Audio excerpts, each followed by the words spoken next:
પાઠ કરી નાખ્યો. 3 ગરબા થાય એટલે માતાજીનો એક પાઠ થઈ જાય. તમારો ભાવ હતો, આ કાકાએ મને કીધું કે આ નીચે એસી હોલ છે છતાં ઘરમાં રાખ્યો, એટલે ઘરમાં જ વાસ્તુ પૂજન થાય.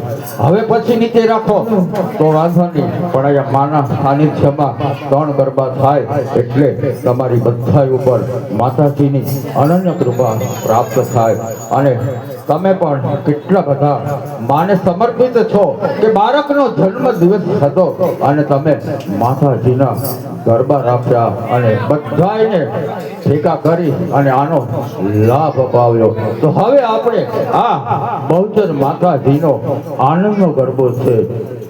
જેમ ભગવાન શ્રી કૃષ્ણએ શ્રીમદ ભાગવત ગીતા અર્જુનને કીધી હતી એવી જ રીતે આનંદનો ગરબો એટલે માતાજીના સ્પર્શની વાણી.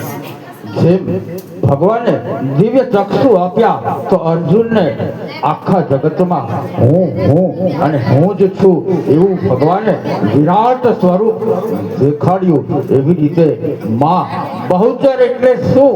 બહુ એટલે બહુ મોટી માતા, આદિ મૂળ શક્તિ માતા ભુવનેશ્વરી એટલી મોટી એટલે બહુ. અને ચર એટલે નાનું સ્વરૂપ. એક કુકડા ઉપર બેસી અને જ્યારે દંડાસુરને અભિમાન આવી ગયું કે આખા જગતમાં મને કોઈ ન જીતી શકે, ત્યારે બ્રહ્માજીનું તેને વરદાન હતું કે જો એક કન્યા સ્વરૂપ કુકડા ઉપર બેસી અને આવશે તો તારો વધ થશે. આ માતાજીનો ગરબો છે.